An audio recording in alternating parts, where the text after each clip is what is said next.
Receiving an allowance without having to do household chores might sound ideal at first, but living with my mother-in-law, Doris, adds complexities to what could be an easy arrangement. As a 34-year-old web designer, I've adjusted to the ups and downs of freelancing, but Doris's constant sarcasm often dims the perks of this lifestyle. My husband, Bobby, and I face various challenges living with her, mostly because of our differing views on work and home responsibilities.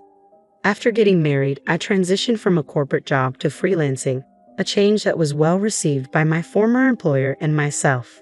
It's allowed me to maintain a steady stream of projects with familiar clients, freed me from daily commutes, and given me more time to focus on our home. Despite the benefits and Bobby's supportive attitude, Doris clings to her traditional beliefs about marriage and the role of a wife. In her mind, a wife should primarily be a homemaker, and she regularly makes her views known, dismissing the idea of modern shared responsibilities between spouses. To Doris, my freelance work seems insignificant, and she believes it doesn't contribute meaningfully to the household finances. I try my best to balance my web design projects with household chores when I have free time. But no matter what I do, Doris's opinions remain unchanged. Her dissatisfaction seems to stem from the contrast between my contemporary approach to work-life balance and her more traditional expectations. She likely views me as an outsider disrupting her family dynamic, especially since she's grown more reliant on Bobby since his father passed away 4 years ago. We live in the home Bobby's father purchased, which Doris now owns outright, thanks to life insurance settling the mortgage. This house serves as the backdrop for our intergenerational tensions, and navigating daily life here means managing conflicting perspectives while trying to respect both the old and new ways of family life.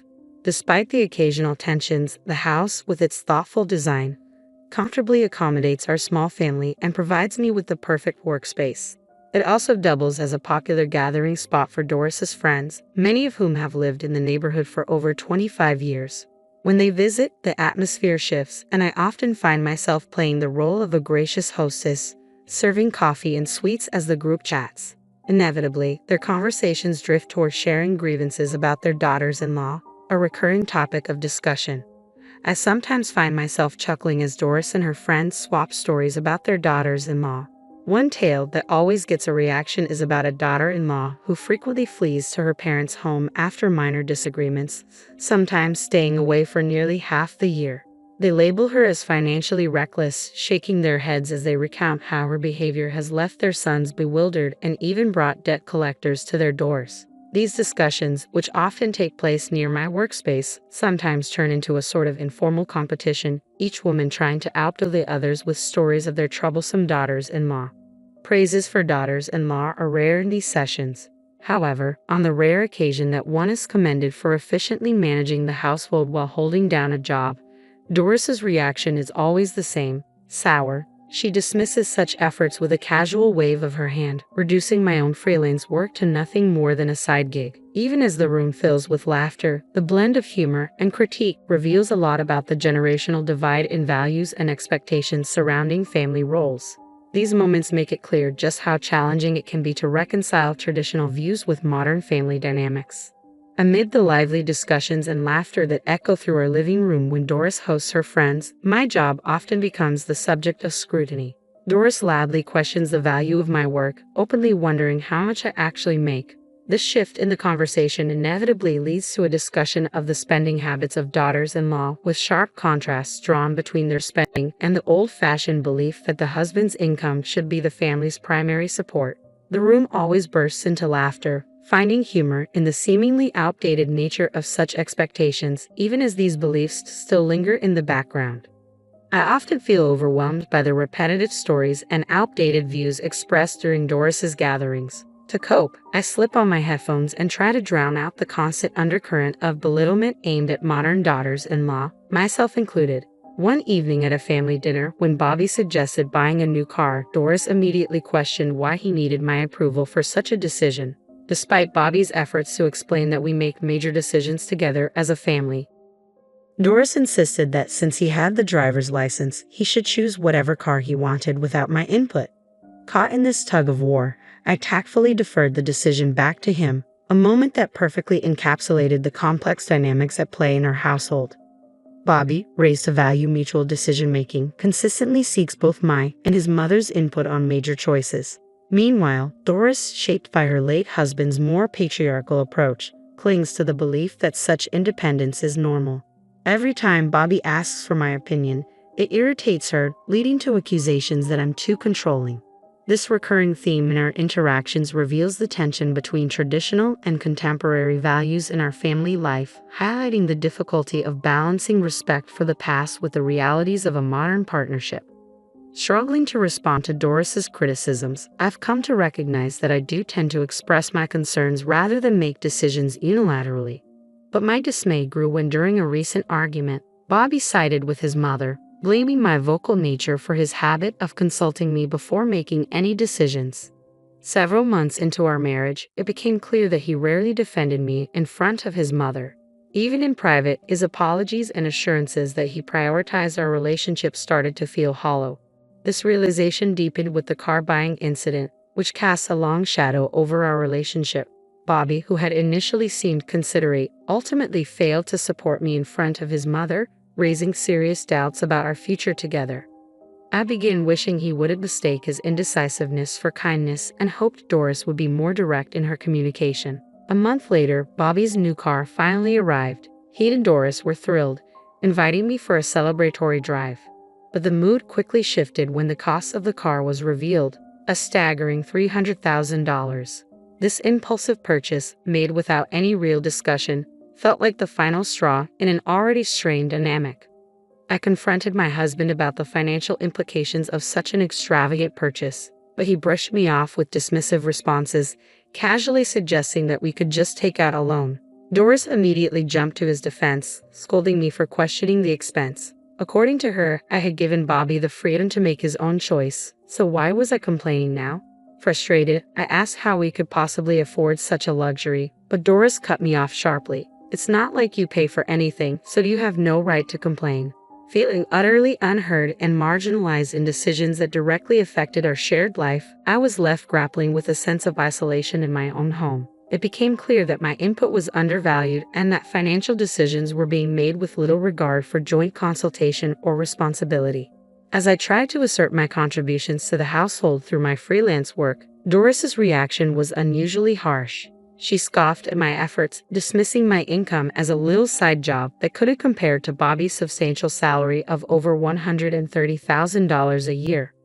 Her disdain was palpable, and just as I was about to defend myself, I noticed my husband had silently withdrawn from the confrontation, leaving me alone to face his mother's harsh words. After enduring this kind of treatment for too long, I finally reached my breaking point when Doris snapped, "A daughter-in-law, like you should just get out." Her words hit me like a slap in the face, not just an insult but a total dismissal of everything I had tolerated. Angered and deeply disappointed by Bobby's indifference, I turned to him and blamed him for the escalating conflict, knowing it stemmed from his chronic inability to stand up for me. Fed up, I said firmly, "Understood. Then I will leave." I walked to my workspace, gathered my computer and essentials, and prepared to leave. As I crossed the threshold, I informed Doris that I would return later to collect the rest of my belongings. Her angry gaze followed me, and just as I stepped out the door, she shouted after me, "When you step into this house again, it will be to sign the divorce papers." Her abrasive words echoed behind me, something I had never expected to hear, and they stunned me into silence. I sought refuge at my parents' house, shaken and unsure of what to do next. The moment my mother saw me, she knew something was wrong. She asked gently, "What happened?" Struggling to articulate the full weight of the events, I stood there, lost for words, feeling the heaviness of everything I had just walked away from. I shared my regrets with my parents, expressing how much my husband had changed from the man who once cherished me deeply. Talking through the situation brought some relief, and with no children complicating matters, my mother gently suggested I consider divorce sooner rather than later, especially since I was financially independent. Over the weekend, with my father's support, I began taking the necessary steps toward a new beginning, contemplating the future that, though uncertain, promised peace and self-respect. I returned to collect my belongings from the house I had shared with my husband and his mother. Both of them seemed to avoid any final confrontation. Standing outside my husband's room, I spoke softly, "You took care of me for a long time. Can you sign the divorce papers?" I slipped the documents under the door, and soon after, I heard his indifferent reply, "I've signed them. We're done here." Retrieving the signed papers felt like a hollow victory, marking the end of our marriage. I left without a word to my mother-in-law, carrying a deep sadness after 3 years in that house, a place with only a handful of happy memories. I went straight to the city office to submit the divorce papers, hoping the formal separation would help bring closure to this chapter of my life. My plan was to temporarily move back to my parents' home and continue working remotely as I started to rebuild my life independently. My mother suggested I stay with them for a while, reassuring me that it would be less worrying than living alone. My father shared similar concerns, cautioning that Bobby and his mother might unpredictably show up at my door. Although I initially thought that scenario was unlikely, living at my parents' home brought unexpected comfort. Thankfully, my job's flexibility allowed me to work remotely, and I extended my stay with ease. 3 months passed, and as Bobby and his mother slowly faded into distant memories, an unknown number suddenly appeared on my phone. Initially hesitant, I considered it might be a mistake or an unwelcome reminder of my past. After several persistent calls, I finally answered, only to hear my ex-husband's frantic voice on the other end. "Why didn't you answer the phone earlier?" he asked, sounding confused and somewhat panicked. Prepared to end the conversation quickly, I calmly replied, "There's no reason for us to communicate anymore," making it clear that I had moved on and had no interest in reopening old wounds. I was about to hang up, but his next question caught me off guard. "Wait a minute, why isn't my smartphone working?" he inquired. With little interest, I suggested he contact the phone company, but then a thought struck me. I asked if he had been making regular deposits into the joint bank account we used to share. Previously, we both contributed to this account, my steady salary along with his more variable income from selling health products, which was often insufficient due to its performance-based nature. Normally, I topped up the account at the end of each month, but for the last 4 months, only his contributions had been made. It dawned on me that I had left in the middle of the month, and the payments for the new car loan might have already begun. My ex-husband fell silent as the realization hit him. Calmly, I stated, "I've been managing our household expenses with my income until now. From this point forward, you'll need to take care of your own living expenses." Internally, I wanted to tell him, "You reap what you sow," but I held back and quietly ended the call. Reflecting on the situation, I realized that my ex-husband had never fully disclosed his actual earnings to his mother. She seemed unaware that our household had been primarily supported by my salary after we got married. Perhaps he was too embarrassed to admit that his wife was the main earner. It was clear that basic utilities like electricity and water shouldn't be disrupted so easily, which pointed to a deeper issue of financial mismanagement and lack of transparency. One of the many problems that had plagued our relationship. The fact that his mobile service was the first luxury to go was telling. One holiday morning, the house intercom buzzed insistently, signaling an issue at the door. My father responded sternly to the visitor, "We don't want to be involved with you anymore. Please leave." Sensing the gravity of the situation, I hurried to the entrance alongside my mother. Through the intercom, we heard the familiar voice of my former mother-in-law, pleading for a moment to talk. As I faced her just as my father had predicted, anger was evident on her face. She immediately launched into accusations, blaming me for not making the usual monthly deposits, which she claimed had led to their utilities being cut off. We were all taken aback, unsure of what she meant. My ex-husband attempted to step in, saying, "Mom, stop it. Doris is no longer involved with us." But his mother brushed him aside, continuing her tirade. "Bobby earns $7,500 a month. How could this happen?" she exclaimed.